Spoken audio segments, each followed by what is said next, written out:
All right, this is the third marking period for Speak for the Study Guide questions. Cold weather and buses was where we're going to start. Why do you think Melinda compares herself to a bunny rabbit when she encounters Andy Evans on the street?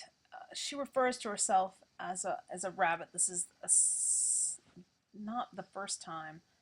I want to say it's several different times she refers to herself as a rabbit in here, and it's the rabbit is innocent. It's prey. It's food for the bigger animals.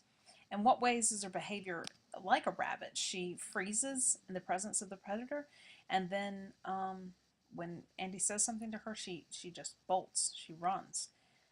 Why do you think Melinda responds in this fashion to Andy's appearance? She refers to him as having that wolf smile. When she sees him, he's eating a donut, and the donut is dripping raspberry filling from it. I mean, that's just a very visual nasty image. He is just a dangerous person to her, and it gives us a little more clue about her character. What does Heather tell Melinda to do at lunch, and why? This is basically that she's breaking up with Melinda. She tells her that they shouldn't be friends anymore, breaking that friendship up. They can't eat lunch together anymore. As an excuse, she says they're different. They're too different. They weren't ever really friends to begin with. That Melinda's depressed and needs professional help. And at the end of the conversation, she talks about Melinda eating the bag of chips and tells her, "Don't eat the bag of chips because it'll make you break out." I mean, it's a ridiculous conversation that they have. Do you think Heather did the right thing? You can answer either or. You might say that Heather saves her the being sort of she calls her a pseudo friend, being sort of a pseudo friend. That's what Melinda coins her, for the rest of their high school career, and she cut it off early. So maybe that is some sort of benefit to Melinda, or you could just think that she's just Sigmund, hateful person. So you might defend that as your opinion. In this section, Melinda, Our Lady of the Waiting Room, she goes to the hospital. It's a place of healing, of rest, renewal. It's where you go when you're sick and you're hurt. How is her behavior a cry for help? The fact that she goes to the hospital. But for examples of things she does that are signs that she needs help, and why isn't she getting any? And here's just some things that she does in the chapter.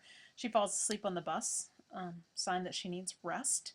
She loves it when she walks into the hospital, sign that she is comfortable there, that she knows she needs that healing.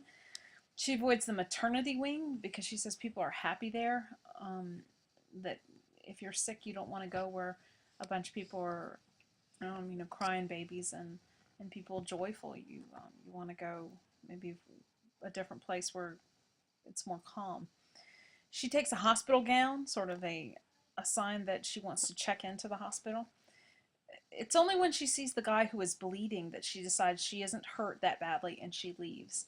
And why don't you think she's getting help? That is your opinion, but maybe it is that she doesn't have any physical bleeding like that man.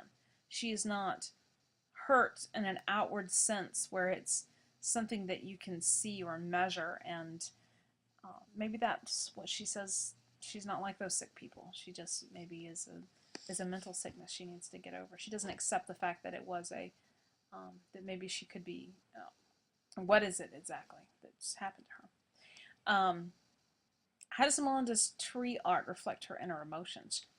She's upset with that failed attempt with the linoleum block. She's done it over and over and over again, and she's destroyed so many blocks with the chisel, and she even cuts herself at one point. So Mr. Freeman gives her a book on Picasso, and he says, look at this art.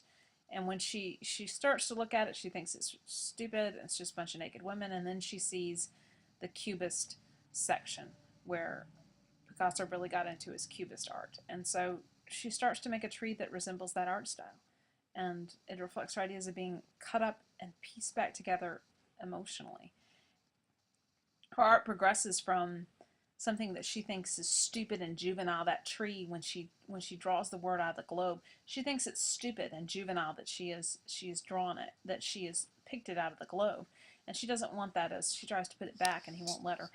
And it's that idea that as it progresses, it becomes closer and closer to to opening her up. It's that therapeutic quality that art gives, that the tree is a metaphor for her own personal growth in the novel. What artistic techniques does she do? She starts out with a just basic drawing. She just then sort of half-heartedly throws the melted palm tree in with the turkey sculpture is not really part, just to say there's a tree there. And then she really starts to work on it, but she gets frustrated at that point with that linoleum block. It's almost like a rut, like she's trying too hard to make something happen that shouldn't happen. And then she really starts to, this is a turning point when she starts to work on that Cubist tree. It's it's coming. It's not quite there, but it's coming along to where it should be. If you want to see some more of the tree as symbol and speak, this is an excellent link for you to hit. It's a student essay. This is an example of Picasso's Cubist art. As you can see, it's just pieced together, broken apart and pieced together.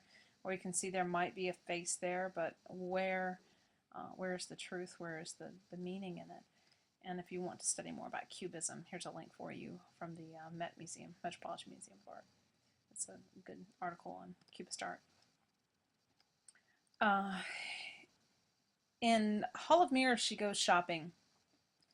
She's depressed. She's depressed through nearly all of this novel, but she's especially upset with the idea of the selection is bad at this particular store she has to go to. It's like old, I think she says, this sort of old lady clothes or things that your grandmother would pick out for you, and she's not happy with her body at this point either.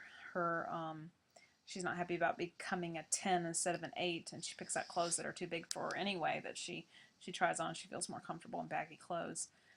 Again, that hiding in something that's larger for her. What does Melinda see when she looks into the mirror? It's a three-way mirror that she looks into, and the fact is that she actually looks at it. All the other mirrors in this book, she is hidden. In her closet, at home, she's hidden the mirror. In the janitor's closet, she's covered it up with the poster. She has not really looked into the mirror until this point. And as she looks into it, she sees herself reflected many times, because the three-way mirror, if you slant it, she even pulls the mirror around her to get all those perspectives. So many Melindas looking at her in the mirror. And she asks herself, am I in there somewhere? Is there, in all of those many, many reflections of me, is there really me there? Is there a person that I am in all those different pieces?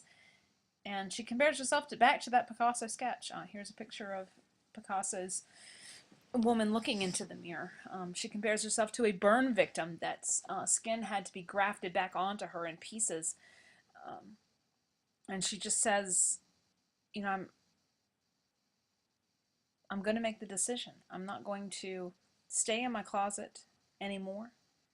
I'm going to go to class. I'm going to try to be normal. I'm going to overcome this thing that I've done. And this is a huge turning point for her. This is the first time she looks at herself. She takes